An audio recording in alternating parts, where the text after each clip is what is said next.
Il est 20h30 à Conakry. Bienvenue dans cette édition d'information. Au sommaire, régularisation des prix des denrées sur le marché. Le Premier ministre chef du gouvernement s'implique. Dr Bernard Goumou a eu des échanges avec les acteurs de la pêche et du secteur avicole à suivre dès le début de ce journal. 34 millions d'euros, c'est le contenu de l'enveloppe financière du nouveau portefeuille de coopération entre le Royaume de Belgique et la Guinée. C'est un montant qui sera injecté dans plusieurs projets comme l'entrepreneuriat agricole. Aussi dans ce journal, la session inaugurale du Conseil national du dialogue social. À l'ordre du jour, l'élection des autres membres de l'équipe dirigeante. Notre reporter Mamadi Terna Kamisoko était sur place. Voilà pour les titres. Bonsoir à tous et merci de nous rejoindre sur la RTG. Nous ouvrons ce journal par ce communiqué de la primature. Conakry le 1er mars 2023, à la suite de son appel lancé aux acteurs sociopolitiques guinéens, les invitant sur instruction du président de la transition, le colonel Mamadi Doumbouya, à une rencontre le lundi 27 février 2023 à la primature, le Premier ministre chef du gouvernement a pris acte de leur refus de saisir sa main tendue. En effet, après plusieurs rencontres avec les acteurs sociopolitiques dans les différents sièges et l'affirmation par écrit de la disponibilité du gouvernement à dialoguer avec toutes les composantes de la nation et toutes les catégories sociales du pays, le chef du gouvernement a voulu offrir à nouveau l'opportunité aux acteurs absents du cadre de dialogue inclusif interguinéen d'échanger autour des questions essentielles pour notre pays.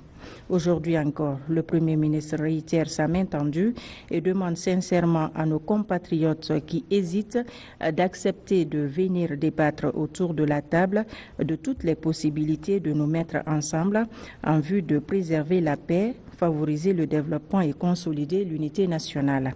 Le Premier ministre est convaincu que c'est dans le dialogue et par le dialogue seul que des solutions idoines peuvent être trouvées à l'ensemble de nos préoccupations. Entre Guinéens, nous sommes capables de relever ce défi. Dans cet effort, le Premier ministre chef du gouvernement, garant du dialogue social, réaffirme son engagement et celui de son gouvernement à écouter toutes les entités sociopolitiques et à examiner dans la mesure du possible toutes les propositions allant dans l'intérêt de notre cher pays.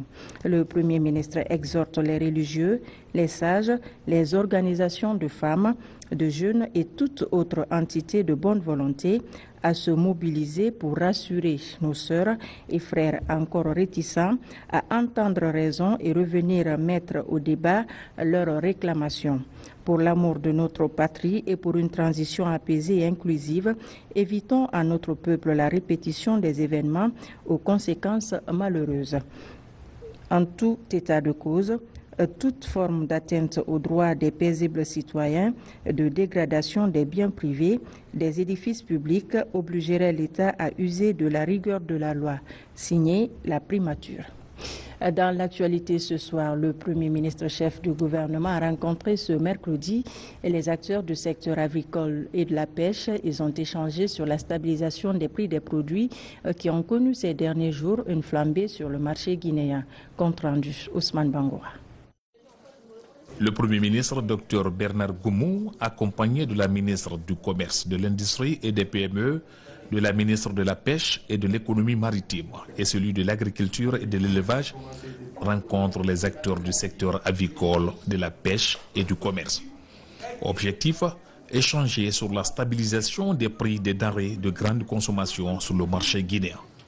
Après avoir fini de signer le protocole d'accord avec les gros importateurs de denrées alimentaires sur le riz, le sucre, la farine, le lait, l'huile, le poulet et autres, nous avons besoin d'avoir les prix stabilisés et nous avons déjà pris beaucoup de dispositions en la matière.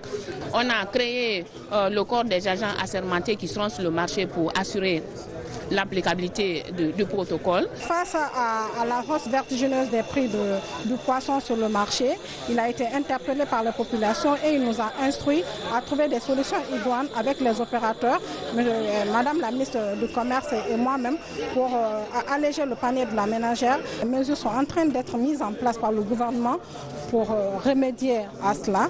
Et après, on va voir avec les opérateurs pour maîtriser la chaîne de distribution afin que le poisson soit accessible à tous.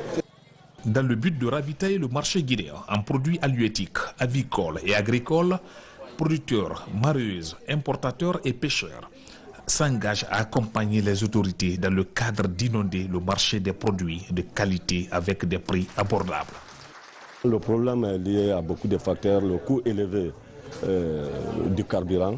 Avec le département, nous sommes en train de conjuguer les efforts pour vraiment régler ces problèmes-là, pour que vraiment le panier de la ménagère soit vraiment allégé. Nous promettons de faire le nécessaire sur le marché pour que très rapidement les populations puissent accéder à des œufs à un prix abordable. Le Premier ministre, chef du gouvernement, Dr Bernard Goumou, a insisté sur la nécessité de trouver un accord sur le prix des produits de première nécessité à travers tout le pays. On ne va pas accepter que le poisson quitte ici, qui va en Europe, qui va en Chine. Or, nos populations n'ont pas de quoi manger. On insiste là-dessus. S'il n'y a pas de poisson moins cher sur le marché, vous serez obligés, tous vos poissons que vous pêchez soient débarqués ici. Je sais que notre poisson est prisé. Les marieuses qui fument le poisson pour envoyer aux États-Unis, tout ça, on va tout fermer. Parce que nos populations n'arrivent pas à bien manger. La nouvelle, c'est que même au niveau du port, tous ceux qui interviennent dans le port, le ministre du Transport, Finances, Commerce, sont en train de trouver un élément pour que quand tu envoies une marchandise au port, que tu aies une seule facture. Dès que vous venez, tout c'est sur une facture, vous payez en un seul endroit, et après on fait le dispatching, vous faites sortir votre manne. Donc c'est ça que le gouvernement veut arriver. On compte sur vous, vous aussi, la dose de patriotisme qu'on vous demande, c'est ça. Ce n'est pas trop exagéré sur les prix, mais que chacun puisse gagner un peu pour le bonheur de ce pays-là. Avant de lever la séance, le Premier ministre Dr Bernard Goumou a invité les acteurs impliqués dans le processus au respect de l'arrêté interdisant l'exportation des produits vivriers. C'est la période de carême pour les chrétiens. La ministre du Commerce a offert une importante quantité de vivres à l'archevêché de Conakry, un geste qui réjouit les bénéficiaires. Aboubakar Diaby nous fait le point. 15 tonnes de riz, 100 bidons d'huile de 20 litres et 300 casiers de jus constituent la quantité du don octroyé par le Poulama, la ministre du Commerce, de l'Industrie et des PME aux fidèles chrétiens. Ici, à l'archevêché de Conakry, ce geste de bonne volonté est reçu par Monseigneur Vincent Koulibaly. Un acte de foi qui intervient pour manifester la volonté du président de la transition, colonel Mamadi Doumbouya, à accompagner la communauté chrétienne en ce moment de sacrifice et de communion. Au nom de son Excellence, Monsieur le Président de la transition et du Premier ministre, chef du gouvernement, nous avons tenu à offrir cette quantité de vivres pour accompagner les fidèles chrétiens qui observent le carême. Pour l'archevêque de Conakry, Monseigneur Vincent Koulibaly, cette action du gouvernement guinéen tombe à pic. Quand on se livre à ces sacrifices dans la journée et que la nuit on ait des vivres pour refaire nos forces, nous préparer à commencer une nouvelle journée, alors c'est une grande chose pour nous. C'est pourquoi je voudrais dire merci à Madame la ministre, merci au chef de l'État, merci à tous ceux qui ont contribué à l'octroi de ce don précieux. Ce geste vise à soulager les fidèles chrétiens du pays. Une habitude entretenue depuis des lustres. Le président du CNT a reçu en audience une délégation de la Fondation internationale pour les systèmes électoraux et la Direction nationale de la santé communautaire et de la médecine traditionnelle.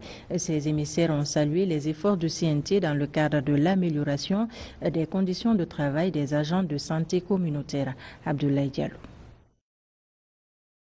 Cette mission de la Fondation internationale pour les systèmes électoraux rencontre les membres du bureau du Conseil national de la transition.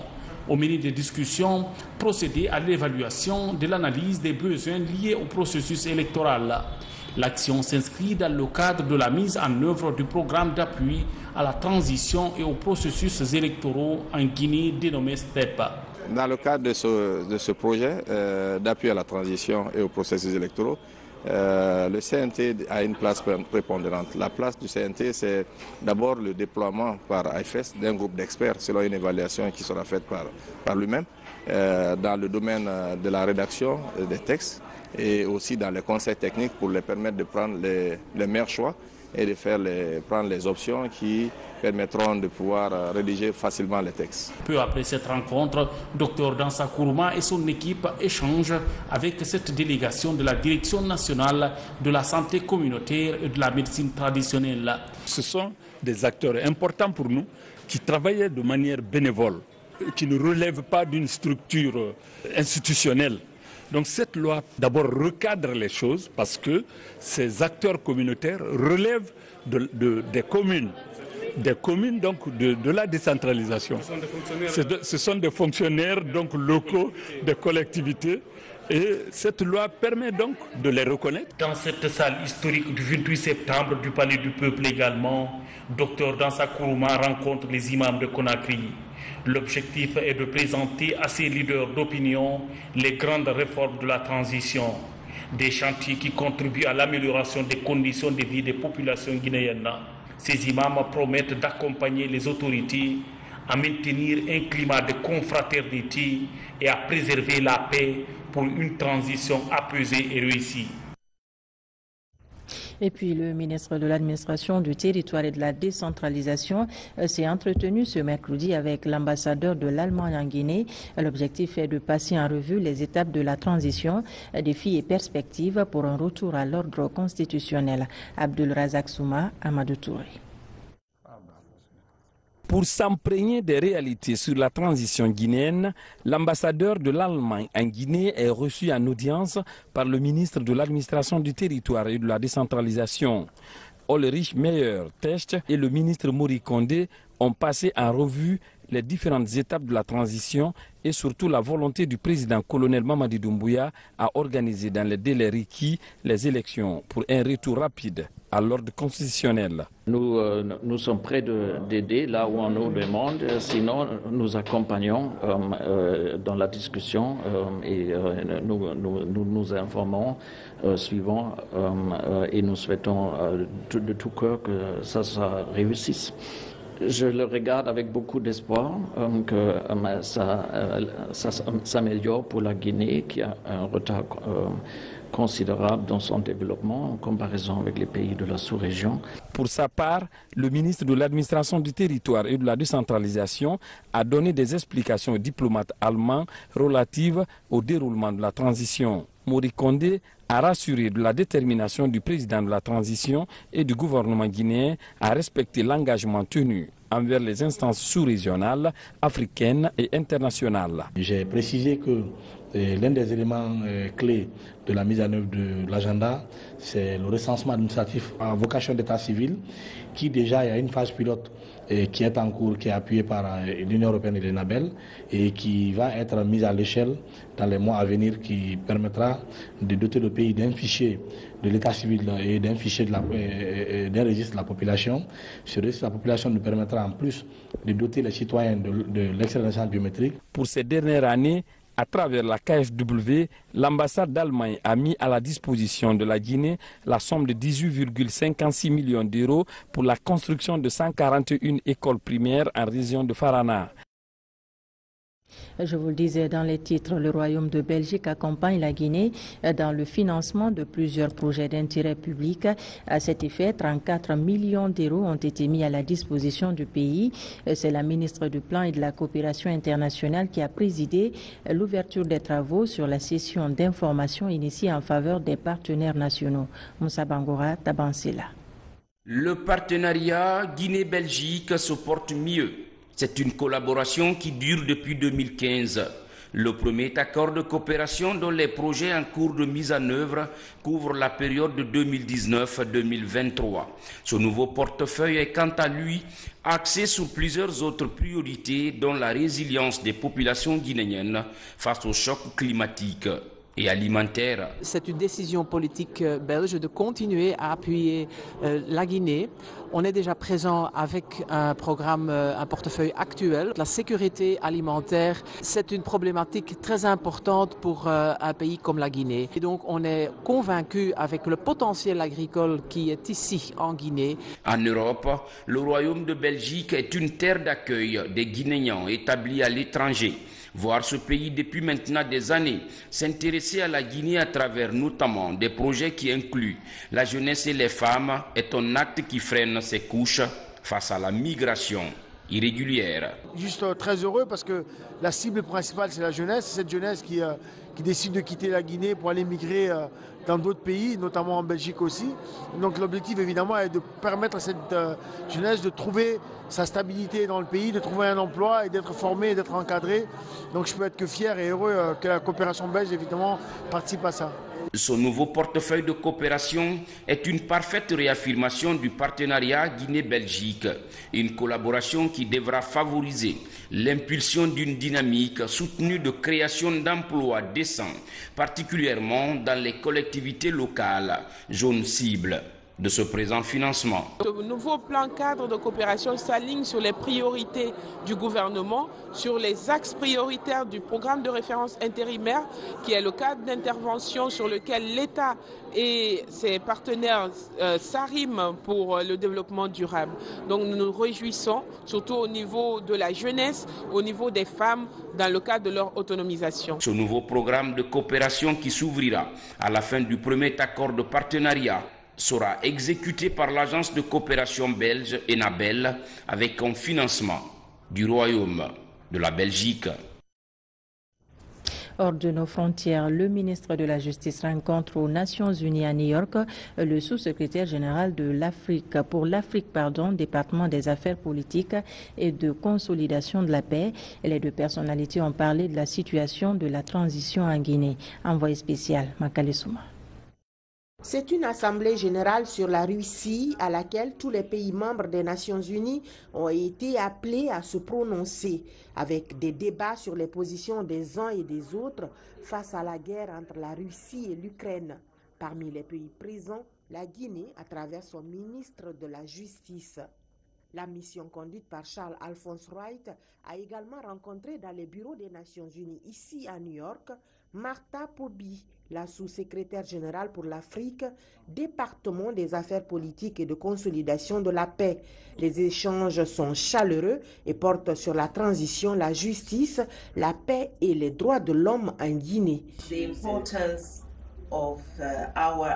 L'accès à la justice pour nous est critique. C'est une question vitale dans la mesure où le soutien à la paix en Guinée est fondamental et je suis ravi d'entendre que le président de la transition entend porter la Guinée vers cette ère nouvelle de stabilité. Les nouvelles sont bonnes. Le département des affaires politiques et de consolidation de la paix, se basant sur les efforts fournis par les autorités de la transition, a pris des engagements positifs en faveur de la Guinée. Les Nations Unies s'engagent à soutenir le calendrier tel que résultant des dialogues interguinéens, ce qui est une grande avancée.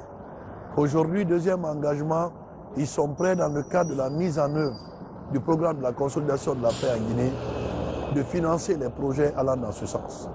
Ça aussi, c'est une très bonne nouvelle. Mais ce qui est beaucoup plus réconfortant, c'est qu'ils sont prêts à une visite à partir du mois d'avril en République de Guinée pour que tout ce que nous disons là sur le plan international puisse être concrétisé en termes de financement des projets. La Guinée a besoin d'une véritable politique nationale inclusive de promotion de la paix et de la culture sociale. Ces engagements des Nations Unies à l'accompagner en finançant les projets et en fournissant les expertises nécessaires en matière de droits de l'homme et de paix sont des acquis notables pour le pays. La coopération Guinée-États-Unis au beau fixe dans le domaine de l'éducation. Cela se traduit notamment par l'apprentissage de la langue anglaise avec possibilité de poursuivre les études dans les universités américaines. Le message est réitéré par la coordinatrice des conseillers à l'éducation des États-Unis. Reportage Mohamed Siyar Souma. Actuellement, moins de 100 Guinéens seraient présents dans les universités américaines, une faible fréquentation que la coordinatrice des conseillers à l'éducation des États-Unis pour l'Afrique de l'Ouest essaye de comprendre. Pour sa première fois en Guinée, elle est reçue à la farandole. Une prestation lui est dédiée, preuve de l'apprentissage de la langue anglaise dans les écoles guinéennes.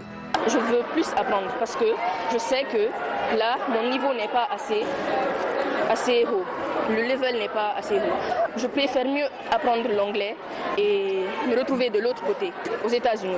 Comme cette pépite et son club de langue anglaise, plusieurs élèves du secondaire emboîtent le pas. Une avancée devant profiter à la Guinée dans sa longue amitié avec les États-Unis en matière de l'éducation. Le niveau est très supérieur, aussi leurs prestations en termes d'anglais. C'est la phase primordiale pour pouvoir étudier aux États-Unis. Et donc, comme on a dit, éducation USC, c'est la première source d'informations fiables pour tous ceux qui cherchent à aller approfondir les études supérieures aux États-Unis. Et nous sommes là pour aider les enfants, pour aider les Guinéens à pouvoir avoir ces informations qu'ils ont besoin pour étudier aux États-Unis. Avec ce club d'anglais, on va continuer à travailler avec eux. Partout où ils passent déjà, ce sont les meilleurs au niveau de notre commune. Cet entretien est perçu comme une incitation à l'apprentissage de la langue anglaise pour élever le niveau de présence des Guinéens dans les universités américaines. 1er mars 1960, 1er mars 2023, 63 ans de maturité, d'indépendance et d'autonomie monétaire obtenus de haute lutte par nos pères fondateurs qui ont œuvré pour la restauration de notre souveraineté. À cette occasion, le gouverneur de la Banque centrale a fait une déclaration. Boubacar Ba vous propose un extrait. Ancienne colonie française, la Guinée accède à l'indépendance le 2 octobre 1958 après une écrasante majorité sur le oui du général de Gaulle. Un an et demi plus tard, le jeune gouvernement se retire de la zone franc et crée sa propre monnaie le 1er mars 1960.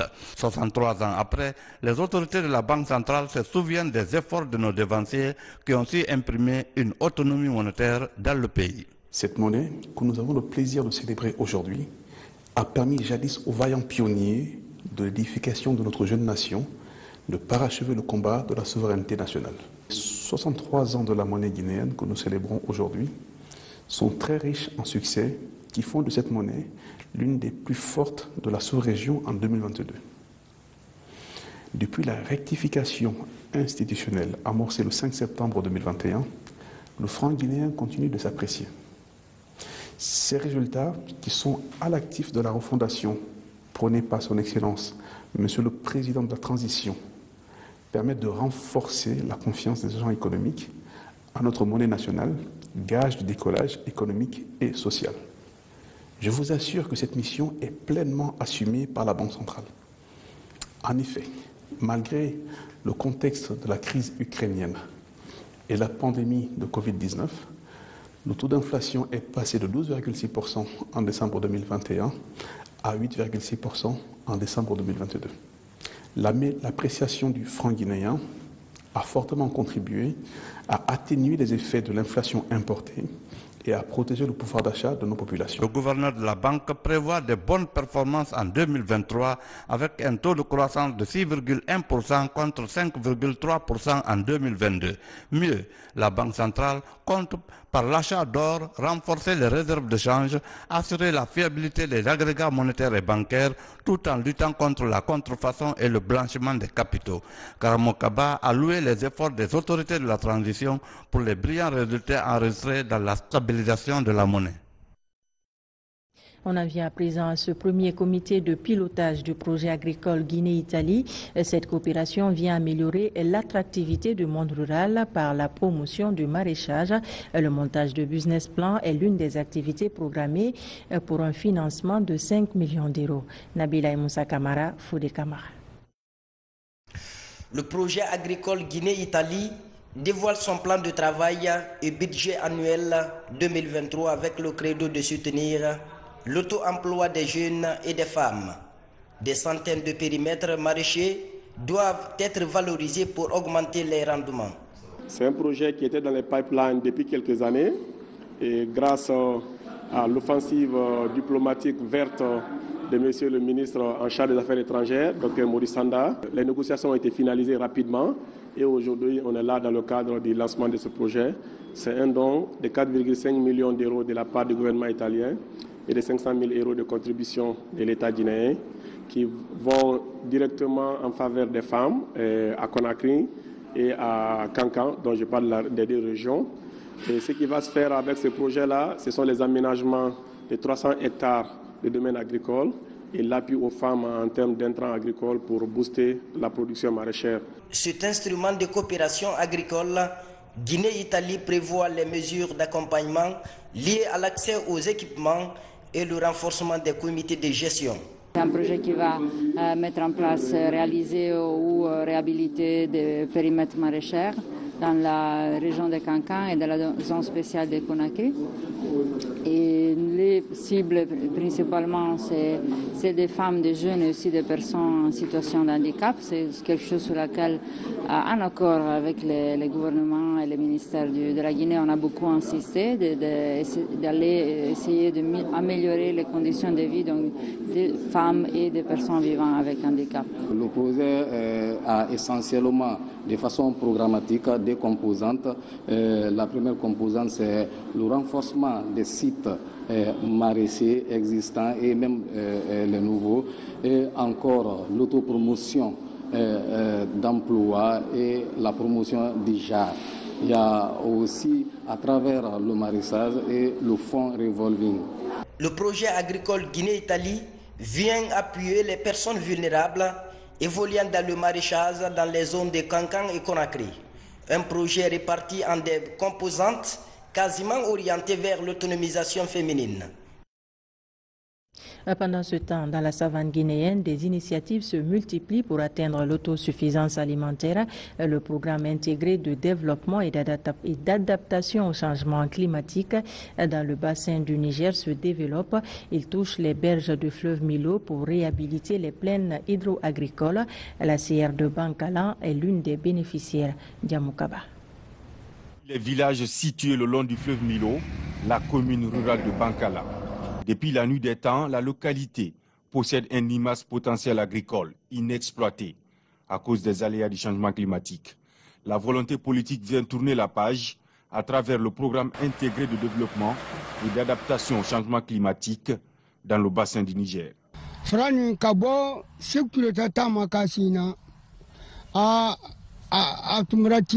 Depuis le premier régime, on a du mal à exploiter ce domaine.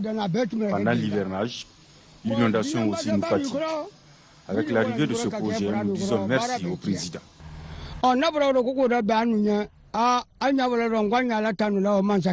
Il s'agit d'aménager ces plaines hydro-agricoles pour booster la productivité. Sur le terrain, les travaux sont exécutés par l'entreprise DWR SAL. Elle démontre son savoir-faire pour accélérer le système de production agro-pastorale. Le résultat qu'on peut s'attendre, c'est l'objectif du président de la République, colonel Mamadi Doumbouya, c'est-à-dire d'atteindre l'autosuffisance alimentaire. C'est pourquoi le programme intégré de développement, d'adaptation et de changement climatique du bassin du fleuve Niger a constaté qu'il faut réhabiliter cet aménagement et même s'il faut aménager d'autres sites pour qu'on ait un rendement dans le domaine de la riziculture. Avec le ministère de l'Énergie, de l'hydraulique et des hydrocarbures, le projet va toucher les berges du bassin du Niger. Comme avantage, améliorer les conditions de vie des populations en vue d'asseoir les bases d'une sécurité alimentaire durable. Dans l'actualité encore ce mercredi, les membres du Conseil national du dialogue social ont tenu leur première session inaugurale au ministère de la fonction publique et du travail, composé de 48 membres. Cet organe consultatif tripartite a pour mission de prévenir et de gérer les conflits sociaux qui pourraient naître en milieu de travail. Mamadi Ternaka Musoko. Ils sont 48 Guinéens issus de l'administration publique, du syndicat et du patronat à animer le Conseil national du dialogue social de Guinée. Un organe consultatif tripartite mis en place par le président de la transition pour promouvoir la concertation et contribuer à la recherche de solutions aux conflits sociaux relevant du monde du travail. Officiellement installé en janvier dernier, le CNDS tient sa toute première session inaugurale axée sur l'élection des autres membres de l'équipe dirigeante et la validation du règlement intérieur. La session inaugurale du CNDS dont vous faites l'honneur de prendre part a pour ordre du jour la rélecture et l'adoption du projet de règlement intérieur par les mandants tripartites membres, l'élection des 3 vice-présidents et la désignation des présidents, rapporteurs et membres des commissions techniques. Elle marque le début de la mise en place des organes du CNDS et se poursuivra les prochains mois par l'installation des comités régionaux, préfectoraux et communaux du dialogue social. Il s'agit d'une dynamique nouvelle qui marque la volonté des autorités de la transition à favoriser un climat de confiance entre les acteurs en vue d'améliorer les relations professionnelles de travail. La cérémonie de ce jour, est-il besoin de le rappeler, s'inscrit dans le cadre des actions entreprises depuis quelques années pour placer le dialogue social au cœur des préoccupations des mandants tripartites de notre pays. Il s'agit, vous en conviendrez avec moi, d'un événement historique dans le paysage social tripartite de notre pays. Dès lors, il vous appartient, vous les mandants tripartites, membres du CNDS, de consolider cette dynamique et cet acquis afin de pacifier d'une part nos relations de travail qui ont souvent été source d'incompréhension et de conflits et de l'autre créer un environnement de travail favorable à l'éclosion des initiatives privées et aux investissements étrangers. La prévention, la concertation et la médiation sont entre autres actions sur lesquelles le Conseil national du dialogue social compte s'appuyer. Je vous l'annonçais hier au quartier Nongo, les risques d'insécurité liés aux fissures sur les bâtiments sont bien réels. Un comité interministériel est allé sur les lieux pour faire le constat. Les chercheurs, géologues et techniciens sont à pied d'œuvre pour identifier les causes de ce phénomène. Le point avec Mounir Baji. Sur instruction du Premier ministre en chef du gouvernement, un comité interministériel est dépêché à Nongo pour constater le phénomène qui a laissé ses traces. Les risques géologiques sont bien réels. Le gouvernement veut sécuriser les populations de cette zone à haut risque. Constatons que certains bâtiments, presque tous les bâtiments ici sont fissurés, que certains citoyens ont librement accepté de quitter, mais par contre d'autres persistent. Moi, en tant que maire, ce que je demanderais aux citoyens, de ne pas prendre ce risque. Toutes les directions techniques dans nos départements sectoriels sont là. Ils ont commencé déjà à faire des inventaires, à prendre des images. Les études vont être poussées pour permettre aujourd'hui au gouvernement de prendre des décisions idoines dans le cadre de la sécurisation des personnes et de leurs biens. Et essayer d'avoir aussi une cartographie de la zone. D'abord du nombre de forages dans la zone, de la structure géologique et structurelle de la zone. Les expertises de l'enseignement supérieur, de la recherche scientifique et de l'innovation, de l'énergie et hydraulique, de l'environnement, de la sécurité ou encore des mines sont mises à contribution pour identifier le phénomène et protéger les populations. Le but, c'est de comprendre qu'est-ce qui se passe ici et prendre les dispositions nécessaires pour sécuriser les populations qui y vivent. Pour le moment, aucune conclusion ne sera tirée de façon hâtive. On va laisser les équipes techniques travailler. À la suite du rapport préliminaire qui va être fourni, des décisions vont être prises au niveau du gouvernement. On a mis les techniciens ensemble pour qu'ils puissent faire un travail vraiment détaillé afin de nous fournir un rapport nous permettant de prendre les décisions en la matière. En attendant les conclusions des études, les autorités communales de Ratoma alertent les riverains et les invitent à libérer les lieux pour l'instant en vue d'éviter d'éventuelles catastrophes. Vous le savez certainement, ce 1er mars, c'est la journée mondiale de la protection civile. À l'occasion de cette 33e célébration, le directeur général de la protection civile a fait une déclaration commentée par notre reporter Diarra Diallo. L'humanité célèbre le 1er mars de chaque année la journée mondiale de la protection civile sous l'égide de l'Organisation internationale de la protection civile OIPC en tant que structure intergouvernementale qui travaille sans relâche pour jeter le projecteur sur les soldats du feu. En Guinée, cette journée mondiale de la protection civile est célébrée sous les thèmes que sont attirer l'attention du public le plus large sur le rôle majeur de la protection civile dans la vie quotidienne des populations. Sensibiliser les populations sur les menaces adaptées en cas de catastrophe naturelle. La Direction générale de la protection civile compte mettre cette occasion à profit pour sensibiliser les populations sur le travail sérieux que font les sapeurs-pompiers sur le terrain en dépit de leurs conditions de travail difficiles. Les opérations menées par la protection civile avec dévouement, patriotisme et professionnalisme avéré dans le cadre du secours d'urgence et de la défense civile ont permis de réaliser des interventions multiformes, à savoir la recherche et le sauvegarde des victimes, l'assistance à personnes et le secours à victimes, l'extinction et le refroidissement des incendies. Des initiatives présidentielles sont en cours. Elles viendront galvaniser les soldats du feu, plus que jamais déterminés à sauver les populations et leurs biens en cas d'incendie ou de catastrophe naturelle. On enchaîne avec ce communiqué conjoint du ministère de la Pêche et de l'Économie maritime et du ministère des Transports. Le ministère de la Pêche et de l'Économie maritime et le ministère des Transports, sensibles à la préservation des ressources halieutiques et à leur durabilité et soucieux de préserver la sécurité de la navigation maritime, invite toutes les sociétés détentrices de navires de pêche industriels et ou semi-industriels à se conformer aux instructions suivantes.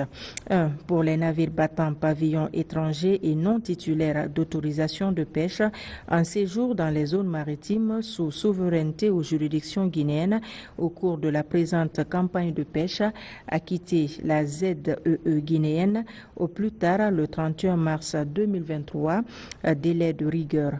Passé ce délai, ces navires seront considérés comme ayant fait une incursion dans la ZEE sans information préalable du ministère de la Pêche et sans autorisation du ministère des Transports. 2. Pour les navires battant pavillon étranger en quête d'autorisation de pêche, mais non encore dans la ZEE, à limiter leur séjour dans la ZEE guinéenne à 3 mois au maximum, au-delà desquels ils sont invités à quitter la ZEE guinéenne. 3. Pour les navires battant pavillon guinéen et non détenteurs d'autorisation de pêche à se rapprocher du CNSP et de la marine marchande afin d'examiner et de mettre en place un dispositif de suivi permanent des 10 navires. Le respect de la présente instruction est obligatoire pour tous les navires de pêche battant pavillon guinéen et non détenteurs d'autorisation de pêche. Enfin, les ministres demandent à leurs services techniques compétents de veiller à l'exécution rigoureuse des dispositions du présent communiqué. Conakry, le 1er mars 2023, pour le ministère de la Pêche et de l'Économie maritime, la ministre Charlotte Daffé, pour le ministère des Transports, le ministre Félix Lama. Lutte contre la corruption, fin de mission de sensibilisation de l'Agence nationale de lutte contre la corruption à l'intérieur du pays. Ce séjour de travail a permis à l'équipe de toucher du doigt les réalités vécues par les populations des localités sillonnées. Adjudant Aboubakar Kamano, correspondant de la presse militaire. Essentiellement axé sur la sensibilisation des populations et l'installation des directeurs des antennes régionales de l'Agence nationale de lutte contre la corruption et de promotion de la bonne gouvernance, cette séance de travail de la mission conduite par le secrétaire exécutif adjoint de l'institution Mohamed Konaté est saluée à sa juste valeur. Conformément à l'ampleur et le poids de la tâche qui nous attendent, nous nous engageons de l'exercer avec vous en toute impartialité et sans doute. Oui, nous le pouvons avec vous, car le monde évolue, la Guinée aussi. D'où la nécessité de nous donner la main pour l'éradication de ce phénomène. Cela a été un ouf de soulagement, parce que nous avons toujours entendu lutte contre la corruption. Mais voir la réalité sur le terrain, je crois que c'est une première. C'est pour cela que tous les cadres communaux, préfectoraux et régionaux étaient regroupés au gouvernement de Kankan pour cette installation. De Kankanville, l'équipe a fait un tour à Kourémali, à la frontière guinéo-malienne, avant de mettre cap sur Farana, dernière étape de son séjour de travail. Pour cette marque de confiance, Monsieur le secrétaire exécutif, je m'engage, après votre prestation de serment devant le président de la transition, chef de l'État, chef suprême des forces armées, le colonel Mamadi Doumbouya, de respecter toutes les recommandations de la charte en matière de gouvernance. Et on a été dans les mairies. En ce qui concerne la délivrance des cartes biométriques, des extraits biométriques, nous avons mis en place un mécanisme devant permettre de distribuer toutes ces cartes et tous ces extraits. Les agents de l'État avaient décidé d'ériger des barrages pour empêcher la circulation à des pauvres populations. Donc nous avons tout fait avec les responsables afin que ces barrages-là soient levés, qui n'étaient pas dans la légalité. Nous on a mis en place des mécanismes, n'est-ce pas, pour suivre ces actes, pour ne pas que ça se répète. En tant qu'instrument approprié de lutte contre la corruption et de promotion de la bonne gouvernance, les responsables de la nouvelle équipe dirigeante de cette institution promettent de tout mettre en œuvre pour mériter la confiance placée en eux par l'État à travers les autorités de la transition. La caravane pour la promotion du contenu local se poursuit à l'intérieur du pays. À Kankan, la bourse de sous-traitance, dans son entretien avec les entrepreneurs, a fourni toutes les informations liées au renforcement de la compétitivité d'une PME avant que celle-ci ne réclame quelconque contrat auprès des multinationales. Lansana Marisila, Abdul Karim Kamara. Nabaya accorde son hospitalité aux caravaniers de la sous-traitance et du contenu local. Une préfecture où ces derniers temps, l'entrepreneuriat local est visible dans tous les domaines d'activité. Mais plusieurs d'entre ces PME sont encore fragiles. Pour la bourse de sous-traitance, il y a encore du chemin à faire afin qu'elle soit calibrée à la compétitivité. Je voyage avec une équipe d'experts qui permet d'expliquer à l'ensemble des entrepreneurs les prochaines étapes et comment bénéficier de ces services pour pouvoir se renforcer et faire développer leurs capacités pour obtenir davantage de marchés, obtenir davantage de contrats pour que les ressources du pays bénéficient à ses enfants en premier lieu. Aujourd'hui, cette mission que s'est assignée la bourse de sous-traitance trouve graduellement un écho favorable chez les entrepreneurs. Déjà, multinationales et sociétés minières partenaires de l'initiative apportent leur adhésion. La vision de notre PDG, c'est de construire et développer la Guinée avec les Guinéens à la base. WCS est là pour eux et que la BSTP aussi est là pour eux, pour les aider, pour les accompagner. Partie prenante de l'initiative, la Chambre de commerce, elle aussi par des sensibilisations fait sienne la promotion du contenu local. La Chambre de commerce a mis en place 25 commissions techniques. C'est pour accompagner ces opérateurs-là à être mieux outillés pour être compétitifs sur le marché mondial. Cette initiative qui a été prônée par le présent gouvernement est une bonne initiative dans le sens du développement, de l'émancipation. Ça nous permet de nous inspirer de tout ce que nous allons faire maintenant en ce qui concerne les petites et moyennes entreprises. À ce jour, plus de 2000 entreprises et groupements d'intérêt économique sont dans sa base de données. En prélude à la célébration du 8 mars, un groupe de femmes leaders et chefs d'entreprise réunis à Conakry. Elles apprennent quelques modules axés sur le leadership, le management et l'entrepreneuriat féminin. La rencontre d'échange et de partage d'expériences a permis aux participantes de comprendre quelques notions liées à la défense de leurs droits. Mounir Bari. Elles sont femmes leaders, chefs d'entreprise et patrons d'agences. Elles échangent sur la promotion du leadership et l'engagement de la gente féminine dans la société. La plateforme Fabia Evencom est l'initiatrice de cette session de renforcement des capacités opérationnelles des femmes leaders du pays. À la sortie de cette formation, c'est développer encore plus notre leadership. On est déjà des femmes leaders, mais le but c'est de le développer encore. Comment est-ce qu'on peut accompagner et oser briller en tant que femme africaine et être authentique, être soi, de façon à ne plus subir le regard des autres et qu'elles mettent au cœur de leurs préoccupations le fait de se développer, de se former, d'apprendre encore plus pour pouvoir affirmer leur leadership au quotidien dans leurs tâches. À quelques jours du 8 mars, la journée internationale dédiée aux droits de la femme, ces leaders veulent insuffler une nouvelle dynamique aux activités des femmes. Apprendre beaucoup de cette formation, que les femmes s'investissent davantage dans leur développement personnel. Donc pour moi, voir autant de femmes réunies pour apprendre, pour se former, en vue de développer leur plein potentiel. C'est une initiative à saluer et nous encourageons ce type d'initiative. Fabia Evencom est engagée à œuvrer dans la défense, la promotion des droits des femmes et la prise en compte de leurs préoccupations dans l'arène politique, mais également au niveau des instances de prise de décision. Nous revenons sur ce communiqué de la primature avant de boucler ce journal.